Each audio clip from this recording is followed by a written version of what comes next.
Managing IBS symptoms is a lot more than just changing your diet. There are a huge array of lifestyle strategies that can also help you calm those gut symptoms. Today, I'm joined by Chloe Valentine. She is a registered dietitian with the Monash University FODMAP team, and she is here to share some extra lifestyle tips with us. Now, Chloe, let's start with sleep. How does sleep quality affect IBS?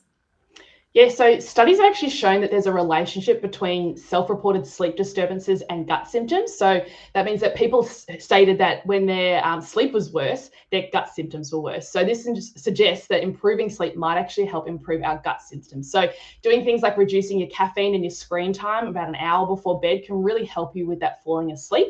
And also sticking to a routine, like a constant bedtime, a consistent wake-up time, can really help regulate those sleep hormones as well. Absolutely. Just from a personal point of view, I'm a mum with a toddler, so sleep is often low on the list of what happens at nighttime. And I know when I have a really bad sleep that everything gets much harder, and then my IBS symptoms tend to flare too. So that kind of makes sense to me. Now, movement along with improving sleep seems to be a big talking point at the moment. Is there certain types of exercise that can help improve gut symptoms? Yeah, definitely. So light to moderate activity can actually benefit the gut in a few ways. So it can help with the movement of the food through our gut, so the gut motility due to the actual physical movement of our body.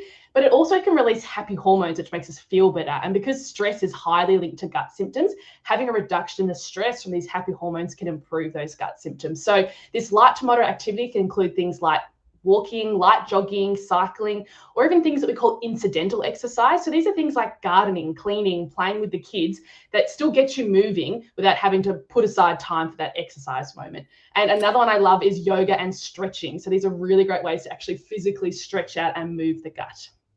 Absolutely. And yoga is amazing if you have trapped gas as well. It really helps it just start moving on through.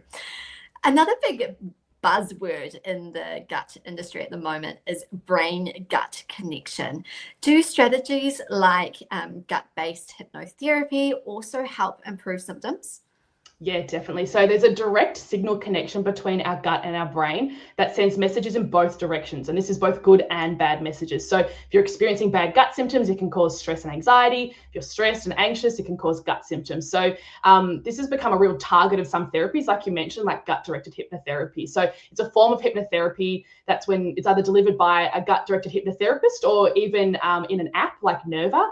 And this can target that dysregulation, the link between the brain and the gut, to help alleviate symptoms. Hugely important. I think this is an area that's often overlooked by people with IBS, but it's really worth investigating.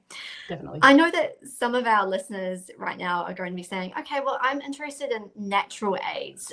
Where do things like enteric coated peppermint capsules fit? And what does the research say about those?